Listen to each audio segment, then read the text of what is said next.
हे हिम्मत, रोजगार पर डिबेट करने का हम चुनौती देते हैं। नरेंद्र मोदी को हम चुनौती देते हैं।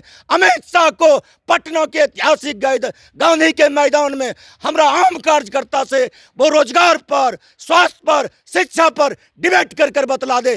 केवल हिंदुस्तान वासियों को हिंदू और मुसलमान पाकिस्तान कहकर ठगने का काम करते हैं। अब जनता सजग हो चुकी है।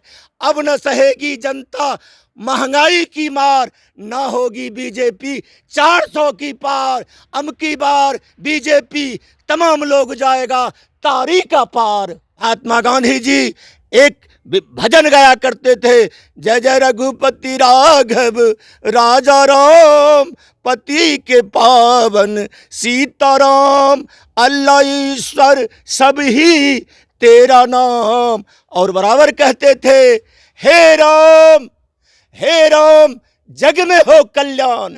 उनके नारा के पीछे क्या रहस्य है? जय श्री राम, देश में हो कत्लेआम। भारत माता की, बोलो भारत माता की। बाबा साहब डॉक्टर भीमराव अंबेडकर के रचित संविधान के प्रतीक है भारत माता। भारतीय जनता पार्टी के लोगों ने दिल्ली के सड़कों पर संविधान जलाने का काम किया। शर्म लगना चाहिए गृह मंत्री को, भारत माता को जयकारा लगाने में। शर्म, चुल्लू भर पानी में डूबकर मर जाना चाहिए। पुलवामा में 42 गो सीआरपी जवानों को हत्या करवाया नरेंद्र मोदी और अमित शाह, ये हत्या करवाया है। अगर है अमित शाह में दम, जिस तरह से 14 के लोकसभा में इन्होंने 56 इंची के सीना के साथ कहते थे प्रत्येक वर्ष हम 2 करोड़ बेरोजगार युवाओं को सरकारी नौकरी देने का काम करेंगे। क्या शर्म लगा बेगूसराय के धरती आए और शर्म लगा? कम से कम 1 लाख को भी घोषणा नहीं कर सके। अमित शाह को शर्म लगा कहने में, हम रेल बेच दिए, हम सेल बेच दिए, हम भेल बेच दिए, रेलवे स्टेशन को बेच दिए, रेलगाड़ी को बेच दिए, बंदरगाह को बेच दिए, BSNL को बेच दिए। तमाम हिम्मत है तो रोजगार की बात करे, हिम्मत है तो स्वास्थ्य की बात करे, हिम्मत है तो महंगाई की बात करे। गए गिरिराज बाबू, अगर आप वास्तव में हमारे दिनकर जी को नमन करते हैं तो आपका सरकार था बिहार से लेकर दिल्ली तक, बेगूसराय में दिनकर विश्वविद्यालय क्यों नहीं बना? माननीय गृह मंत्री अमित शाह जी गौरी लंकेश पत्रकार के हत्यारा, जस्टिस लोया के हत्यारा, ये इंटरनेशनल गुंडा हैं, किसी तरह से गृह मंत्री बन गए।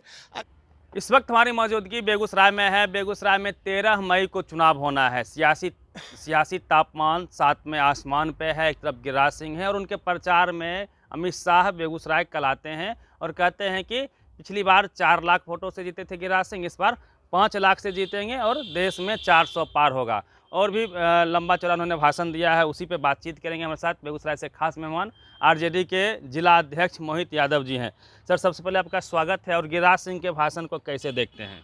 चलिए, बहुत बहुत स्वागत है आपको भी राष्ट्रीय जनता दल परिवार की ओर से।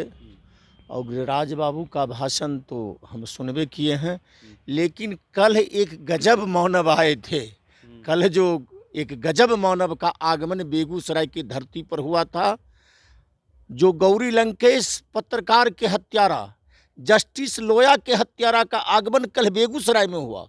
और भारत सरकार के गृह मंत्री हैं अमित शाह जी एक नारा के साथ शुरू किए थे, भारत माता की, बोलो भारत माता की। माननीय गृह मंत्री अमित शाह जी गौरी लंकेश पत्रकार के हत्यारा, जस्टिस लोया के हत्यारा, आप बेगूसराय आए।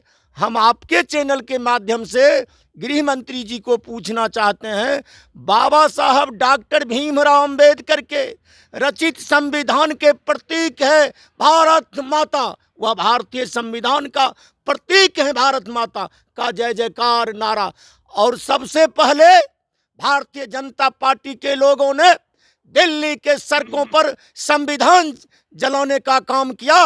शर्म लगना चाहिए गृह मंत्री को, भारत माता को जयकारा लगाने में शर्म, चुल्लू भर पानी में डूबकर मर जाना चाहिए। आप भारत माता की जय जयकार लगाते हैं और भारत को, संविधान को दिल्ली के सड़कों पर जलाने का काम करते हैं।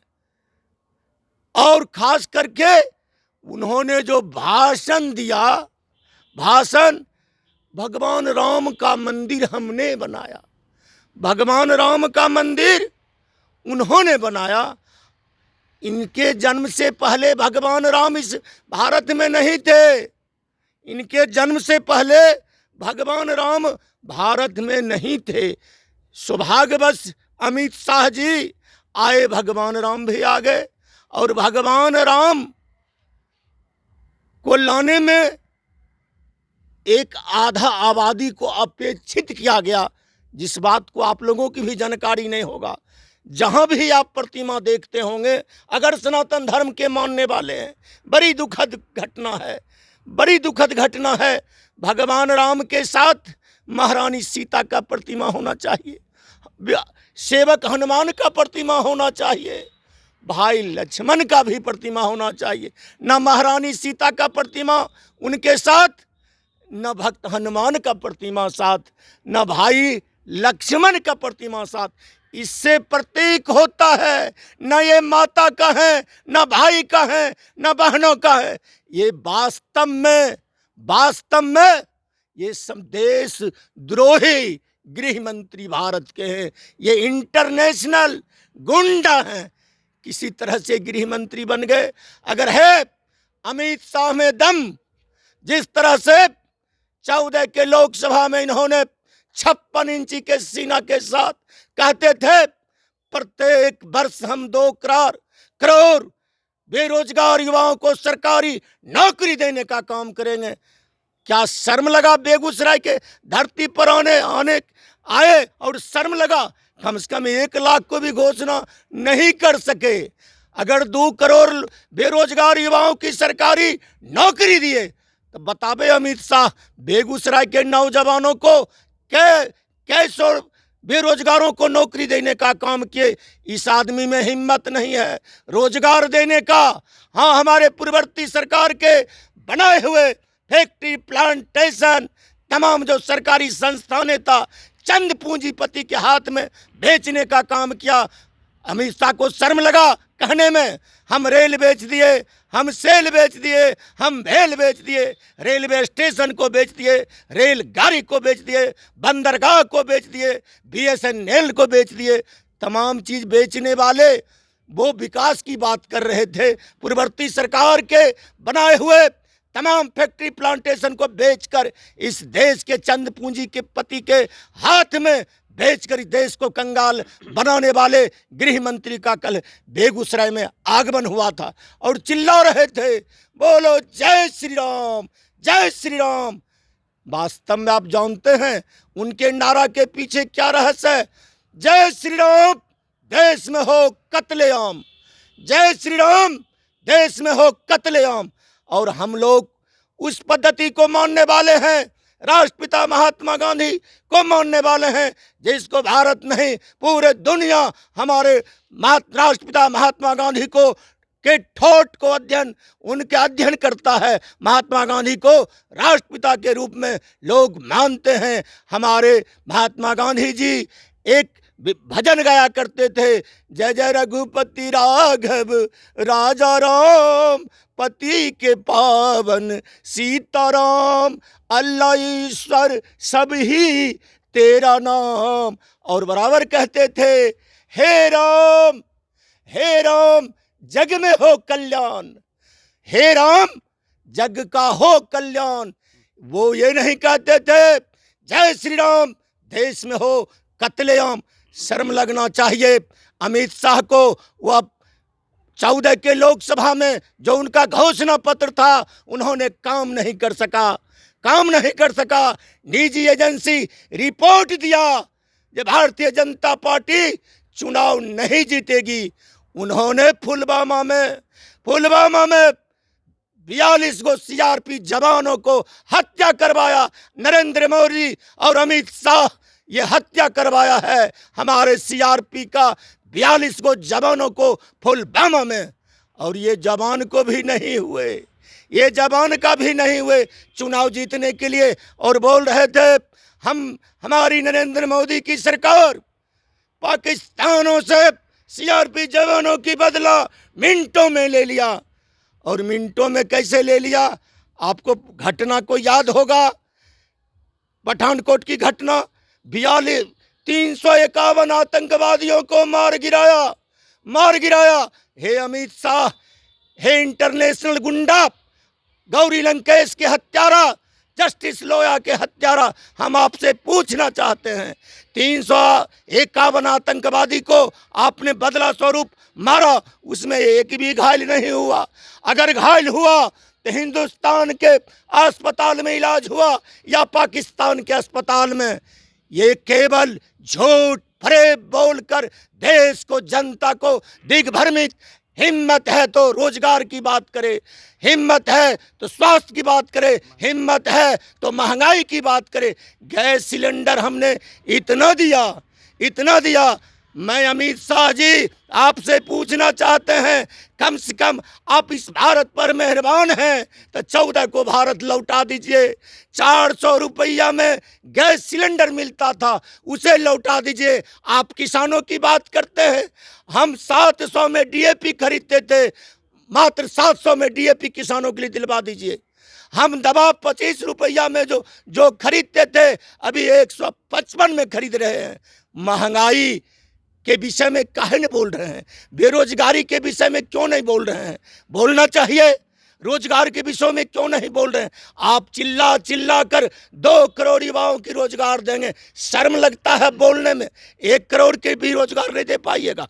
हमारा नेता 2020 के विधान सभा के चुनाव में आर्थिक न्याय के महानायक तेजस्वी प्रसाद यादव, वह बेगूसराय की धरती हो, अररिया की धरती हो, पूर्णिया की धरती हो, मधेपुरा की धरती हो, सहरसा की धरती हो, दरभंगा की धरती हो, मधुबनी की धरती हो, तमाम जिला में जाकर कहते थे देश में हमारी सरकार बनेगी। गठबंधन की प्रथम कैबिनेट की बैठक में हम 10 लाख बेरोजगारों की सरकारी नौकरी देने का काम करेंगे। हमारा नेता को मौका मिला, और एक नेता हैं जिनका संबंध 17 वर्षों से जिनके साथ था, उनसे तो नहीं हुआ, लेकिन 17 महीना के कार्यकाल में आर्थिक न्याय के महानायक माननीय तेजस्वी प्रसाद यादव जी ने बिहार के बेरोजगारों को 5 लाख की संख्या में सरकारी नौकरी देने का काम किए। यह बिहार की इतिहास नहीं, ये देश की इतिहास नहीं, दुनिया के इतिहास में ऐतिहासिक काम करने वाले पूरे विश्व में कोई बेटा जन्म लिया तो तेजस्वी प्रसाद यादव जन्म लिया। है हिम्मत रोजगार पर डिबेट करने का हम चुनौती देते हैं। नरेंद्र मोदी को हम चुनौती देते हैं। अमित शाह को पटना के ऐतिहासिक गांधी के मैदान में हमारा आम कार्यकर्ता से वो रोजगार पर, स्वास्थ्य पर, शिक्षा पर डिबेट कर बतला दे। केवल हिंदुस्तान वासियों को हिंदू और मुसलमान पाकिस्तान कहकर ठगने का काम करते हैं। अब जनता सजग हो चुकी है, अब न सहेगी जनता महंगाई की मार, ना होगी बीजेपी 400 की पार। अब की बार बीजेपी तमाम लोग जाएगा तारी का पार, हो जाएंगे, तारी पार। चलिए, मोहित यादव जी थे, और जिस प्रकार से अमित शाह आए और जो भाषण उन्होंने दिया, लगातार कश्मीर की चर्चा की, 370 की चर्चा की, राम मंदिर की चर्चा की, लेकिन रोजगार, शिक्षा, स्वास्थ्य को लेके उन्होंने कोई बात नहीं कही। इसको लेके ये नाराज हैं। गिरिराज सिंह पे एक कमेंट लेना चाहेंगे। गिरिराज सिंह लगातार जहां जहां जा रहे हैं जनता उनकी विरोध कर रही है, और वो कहते हैं कि हमें देशद्रोहियों का वोट नहीं चाहिए। इस पे क्या कहेंगे? देखिए, बेवजह उनका जुबान चलता है। हमरा लगता है उनका कोई क्वालिफिकेशन है कि नहीं है, उनको भारत की संविधान का ज्ञान है कि नहीं, वो मर्यादा के अंदर रहकर उनको कुछ बात करना चाहिए। क्या हम बेगूसराय के नौजवान, बेगूसराय के किसान, बेगूसराय के माताएं, बेगूसराय के बहनें, तमाम लोग देशद्रोही हैं? और देशद्रोही कहने में उनको शर्म लगना चाहिए। वो देश के गृह मंत्री थे, गृह मंत्री के करीबी थे, उनका प्रधानमंत्री था, वो भी ग्रामीण विकास मंत्री थे। अभी तक वो कितना देशद्रोही बेगूसराय के धरती पर है वो गिनती नहीं कर पाए। अगर बेगूसराय वाले देशद्रोही हैं, हम बेगूसराय के जनता से अपील करना चाहते हैं, हम बेगूसराय के किसानों से अपील करना चाहते हैं, हम बेगूसराय के नौजवानों से अपील करना चाहते हैं, ये बेगूसराय को देशद्रोही कहने वाले को, बेगूसराय को गाली देने वाले को, बेगूसराय से खदेड़ को भगाने का काम करें मित्रों। और खदेड़ भी रहे हैं, बेगूसराय की जनता खदेड़ भी रहे हैं। इस बार उनका जो कुकीर्त है, अगर बेगूसराय के सांसद बने थे और केंद्रीय मंत्री बने थे, लोगों में एक आस और एक उम्मीद जगी थी, जो सांसद भी बने, केंद्रीय मंत्री भी बने, बेगूसराय का विकास होगा। शर्म लगना चाहिए गिरिराज सिंह जी को, जब आते हैं हमारे दिनकर जी के प्रतिमा पर मल्यार्पण करके, सोचते होंगे हमारे दिनकर जी की आत्मा जो केवल ये झूठ फरेब करके हमें भी मल्यार्पण करके हमारा भी नाम को बदनाम करता है गिरिराज बाबू, अगर आप वास्तव में हमारे दिनकर जी को नमन करते हैं तो आपका सरकार था बिहार से लेकर दिल्ली तक, बेगूसराय में दिनकर विश्वविद्यालय क्यों नहीं बना? बेगूसराय में दिनकर विश्वविद्यालय अभी तक क्यों नहीं बना?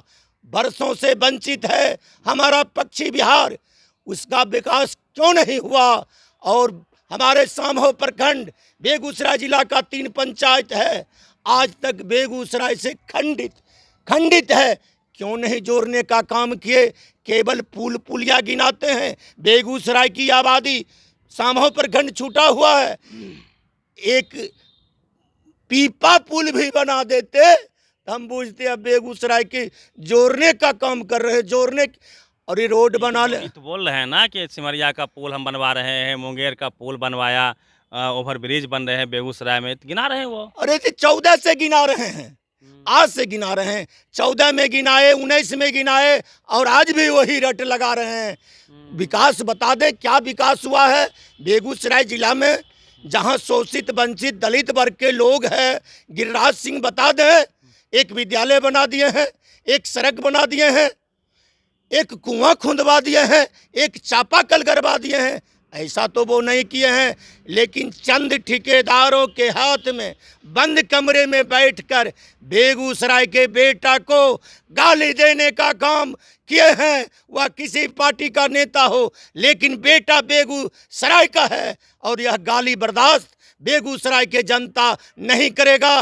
एक एक गाली का हिसाब तेरे मई को बेगूसराय का जनता चुकाने का काम करेगा। चलिए, मोहित सर थे और जिस प्रकार से अमित शाह के भाषणों को लेके बातचीत हुई है, पूरी बातचीत पे प्रतिक्रिया दीजिएगा। रवि मेहता, बेगूसराय।